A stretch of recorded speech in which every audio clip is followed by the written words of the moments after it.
Yeah, that's right. We're back, and this ain't my first mortgage podcast. Welcome to the show, where we discuss all things mortgage sales, industry news, interviews of the top mortgage professionals, and more. Strap on in, enjoy the ride, and welcome to Ain't My First Mortgage Podcast.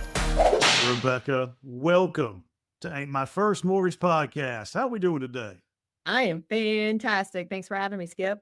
That's excellent. And you're very welcome. Thanks for coming on. So, Rebecca has been in this business for more than 2 decades. I could say that because so have I. So if that makes her old, guess what? So am I, But you've been building and leading retail teams through very different markets. You and I have seen a thing or two, right? It's like that farmer's insurance commercial. We know a thing or two because we've seen a thing or two.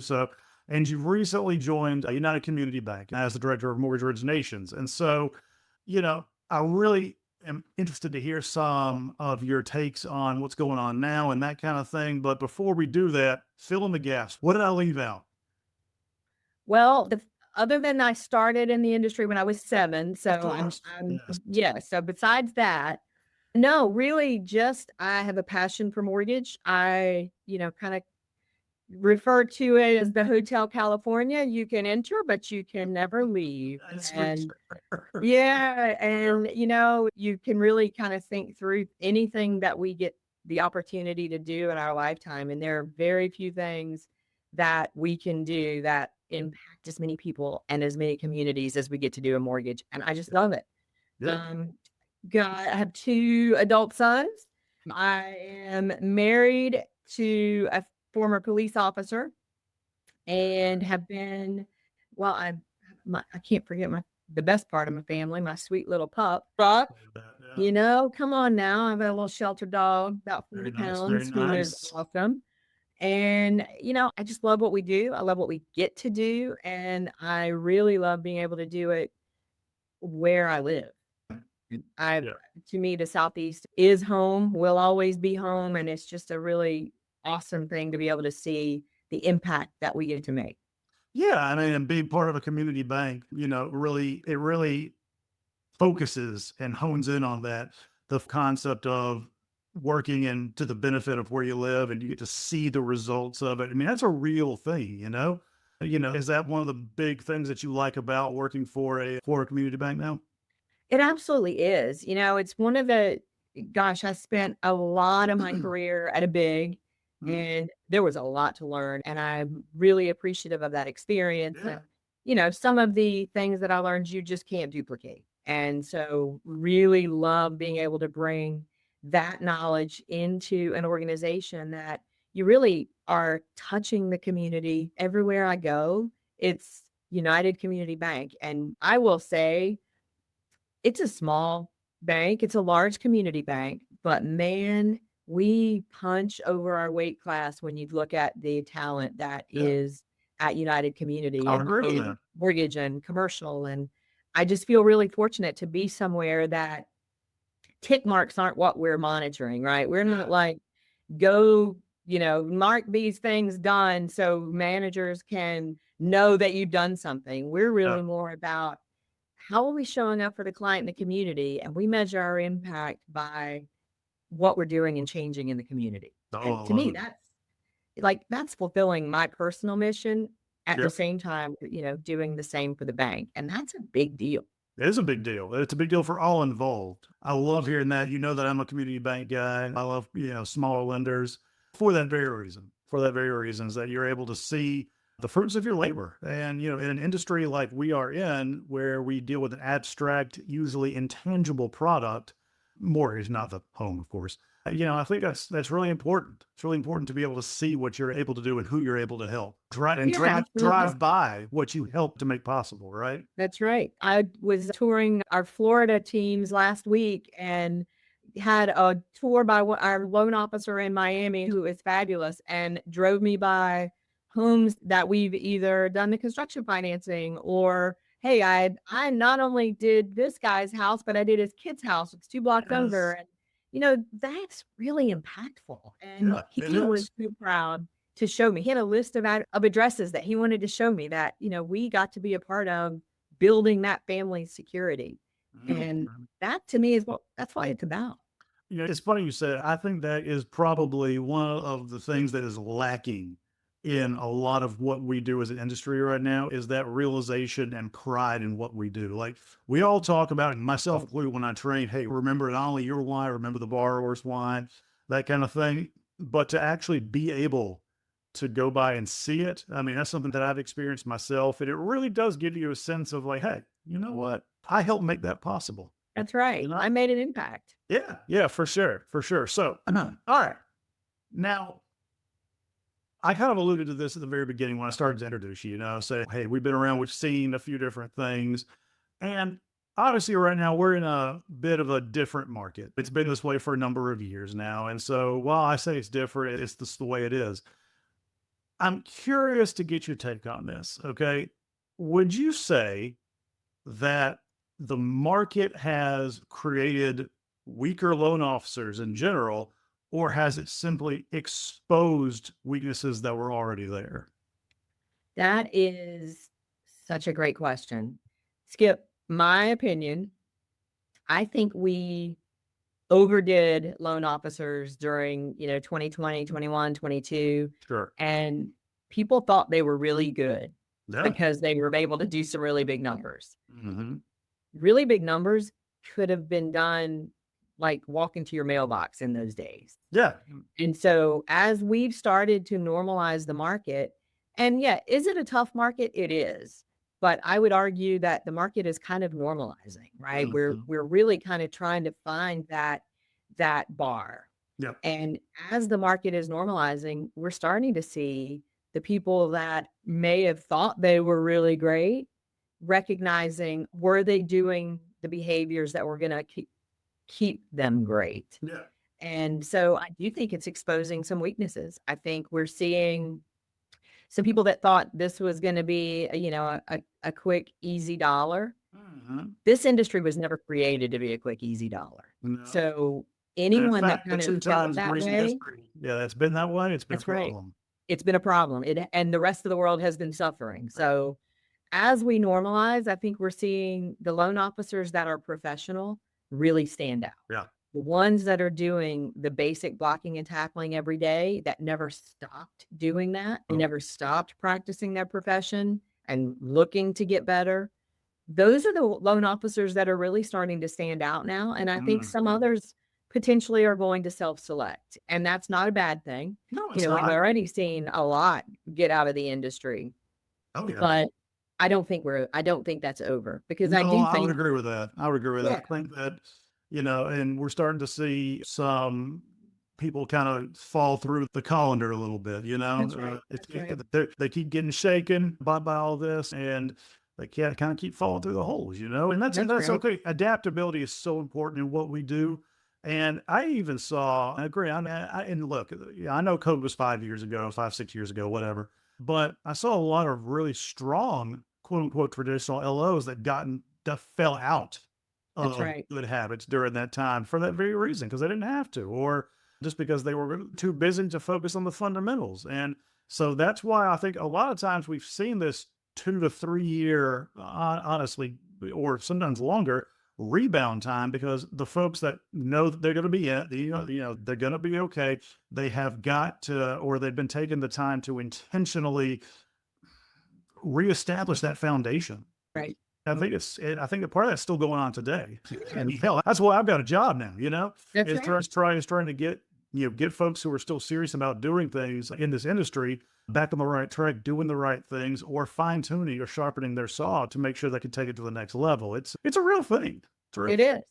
I think those of us that are really looking forward in the future to how are we going to show up, Mhm. we are now taking the time that we're in right this minute to really make those processes more efficient. Oh yeah. We're really trying to learn the new tools, right? How do we lean into AI? How do we maximize all of the outreach that we're doing? It may not be bearing fruit now or next month or next quarter, but we know we have to It will build. pay off. That's right. We have to build those processes and efficiencies for the future. And you can't build an efficient process when, loans are coming out of your ears. No, That's what in we fact, that's not the time to do it. That's right. It's like they train in the military. It says, hey, look, when things go sideways, you fall back on your training. That's why they hammer it That's into right. so often. So that way it's almost like an automatic response. It's the same thing. Hey, when the spigot gets turned off, that's fine. I've got my base set of skills that are going to make That's me right. succeed and thrive no matter what the market looks like. That's exactly right. And that's easier said than done. I understand that, but at the same time, it is a real skill set that that you got to have. Okay, so speaking of market and people and all that kind of fun stuff, you're still relatively new to your position. There, been there for 5 months. About 90 days. Oh, that's good Lord! Yeah. I didn't Beginning. the best stuff. So, okay, I've got two questions for you then, and this is really speaking from your experience, but this is to help folks out there who are in a similar position. Okay, what can a leader realistically expect to learn about a team during his or her first 90 days? So I will tell you so what can you learn is going to be different in every team, right? Sure. But you're only going to learn if you shut your mouth and listen Yeah. and, really spend a lot of time observing. And it's funny, the group in Florida, the manager that was taking me around was telling everybody, listen, she takes a ton of notes. Don't think she's not paying attention. She takes a ton of notes. And I really do. And for me, it's a lot about understanding each market, understanding what drives each loan officer because everyone is driven by something different. So it's about observing and knowing how do I really start to think about making the team more efficient, more systematic, because I'm a big fan of systems and Mhm. not in the tick mark way, but in a way to allow everyone to be their most efficient self. Yeah, it's a So framework. That's not checking boxes, like you said. No, I get that. that's right. What makes you efficient is going to be different than what makes me efficient. Mhm. So I really want to try to help each person and each department understand how do we serve and how do we ensure we're doing it in the right way. And Mhm. so for me, the first 90 days has been a lot about looking at processes, looking at systems, trying to really, got kind of here's how it's working, here's how I think it could work. And then I'm taking that to the field and saying, I have some ideas. What does this sound like to you? Yeah. Because I don't want to break something that is working. Right. So for Mhm. me, it's as much about observation, but also, don't mess with the sacred cow if the sacred cow is still giving you milk. Yeah. Yeah. Yeah. So, and yeah, you and I are on the same page as far as that's concerned. I would say that that is really important that we can separate out the things that are working versus things that aren't working versus things that are but could be better. That's right. And so, on that kind of similar note, whenever you inherit a team, how do you, as a sales leader, do you separate the impact of the market from the people, the processes, and the previous or existing leadership? How do you separate all those out for you personally so you can wrap your head around it? Yeah. And I'm doing a lot of that. Yes, you are. Yeah, of course. And, so I always go in, somebody many years ago told me, assume positive intent. Mhm. And I try to go in with the assumption that every single person on the team is providing A, what they think they should be providing, and B, to the best of their ability. Okay. And so it's kind of a little bit about observing that and then recognizing, hey, is that really going to meet the standard? And okay, today's a down market, but what happens if in that same style of leadership when we do the turnaround? Does that Mhm. person have what it takes to really step up and lead their team in a different way? And Yes. so, yeah, and you kind of learn that honestly by seeing how things are being reacted to even in the moment. Mhm. I am a big fan of, and this is going to sound so silly and you can make fun of me, but I'm a big fan of like a group book club. I know. I And love those. the one that we're doing at the moment is Atomic Habits. Yes, I mentioned. Yeah, I've led several book studies on atomic Yes. habits. That's a great. It is my favorite book. I've probably read it 7 or 8 times. I learned something different, or maybe don't learn something. I act upon something different every time. Yeah, maybe you And got 1% better on something. that's right. I love the 1%. That is the thing that I really push on the book. Yeah. And so I will tell you, and if my team is listening to this, that's probably going to go, but they should not. They're doing a fabulous job. But I take a lot out of those conversations. Mhm. So who is actively participating? Who's getting excited about it? Who has some real life conversations that can be really relatable, and Yeah.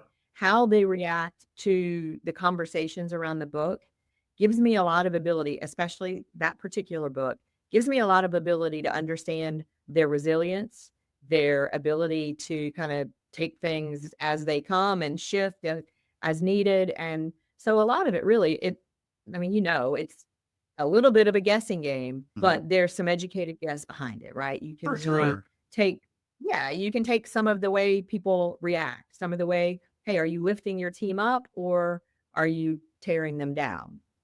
And there's a big difference. And you There typically is. don't see someone that's on a tear down turn around to become a lifter down the road. So those are some of the things that I really look out for. Yeah, I like that a lot. And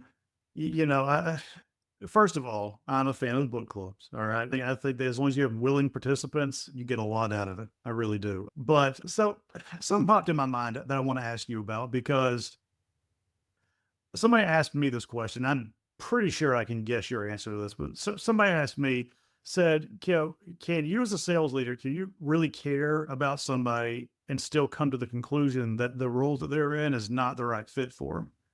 And I said, and my answer was, yes, you absolutely can, which kind of goes back into what you were saying earlier about finding the right fit. And maybe it's like, I would contend that if you were trying to continue to fit a square peg into a round hole, that's really a sign that you don't care as much about them. You're trying to cram them into Right. something they're not suited for.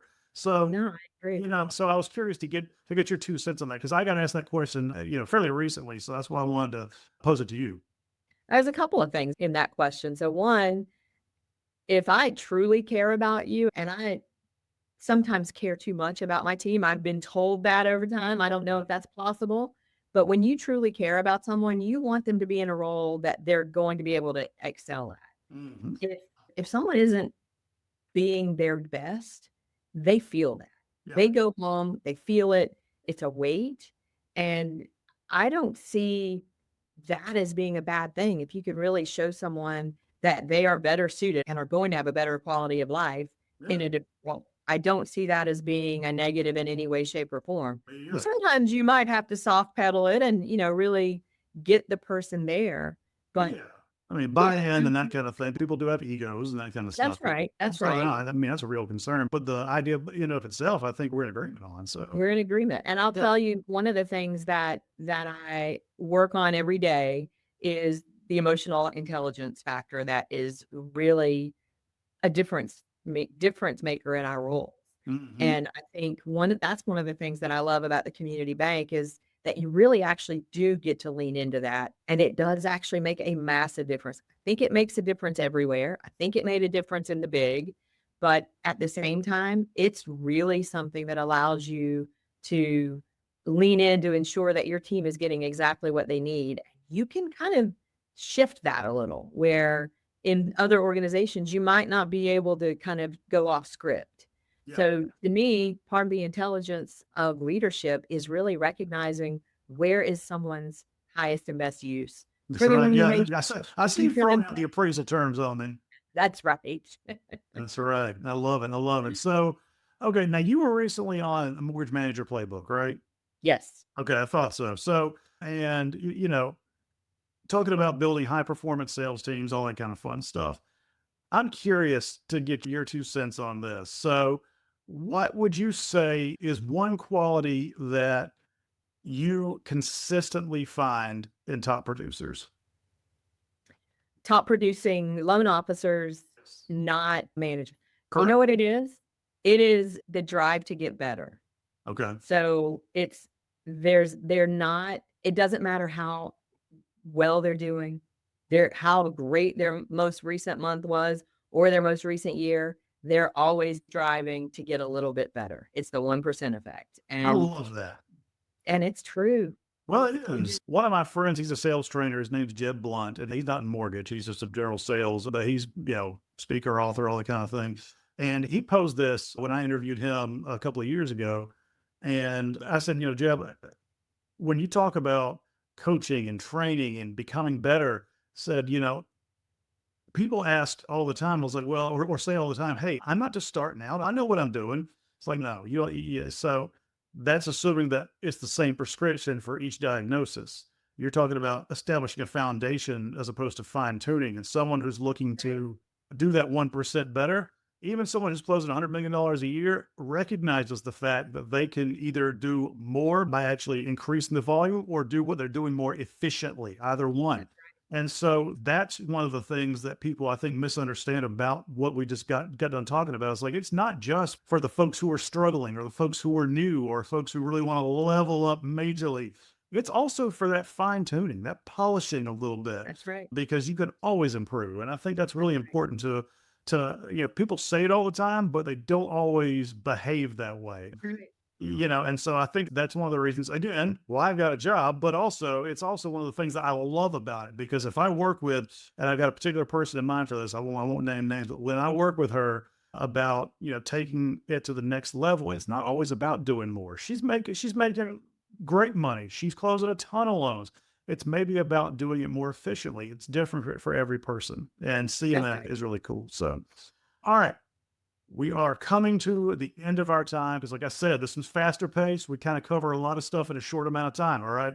But I'd love to hear what you hope to see as your impact in this stage of your career at United Community. What impact do you hope that you will have when people look back on it and say, hey, you know what? It wasn't just the production, but she also impacted me by X. I love when I see someone that I've worked with who has told me I made them feel good about what they're doing.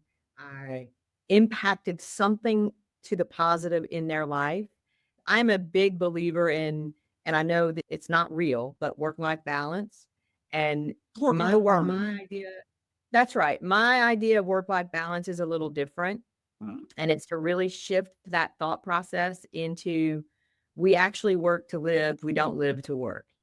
And if I'm able to help someone figure out the best way to do both and to integrate those things, and I may not be able to figure it out because I haven't figured it out for myself, to be honest, but if I remove one obstacle from someone that allows them to take one step closer to that, that's where I feel like I have made an impact, not just on that person, but their family. And to me, that's important. Well, I think it goes to a classic conversation. If I'm sitting down with a loan officer who's, he or she's closing an average of $20 million a year, great production, by all standards. And they say, I really want to get to 50 million or 40 million a year average over the next. So, okay, why? That's right. Why? That's right. right. Well, because it's more. More is not always better. Why? What's this going to do for you? And what's it going to cost you? Because everything is a give and take. And more times than not, I've heard folks say, I never really thought of it that way. I mean, I always knew I was going to do more, but, come to think of it, if I can just stay where I'm at and do it consistently, do it really well, I would be okay. I think that's the question that we have to get to. We get so caught up in this more. Let's focus on what better really looks like, That's right. That goes right to your point. I loved hearing you say that. Loved it. All right, Rebecca, if anybody wants to get in touch with you, where should they go? What should they do? I am on LinkedIn. You stick me in the Google bar and I'm all over the place. That's right. You Google Rebecca, you get That's results. right. Good. You don't believe it, Google me. Positive results. Okay. Yeah. Let's clarify that. All right. Well, thank you so much for coming on. I really enjoyed the conversation. And you guys, listen, reach out to her. She's a wealth of knowledge, and I'm gonna speak for her here. I'm sure she wouldn't mind hearing from you. So, all right. Thank you again, Rebecca. Thank you, Skip.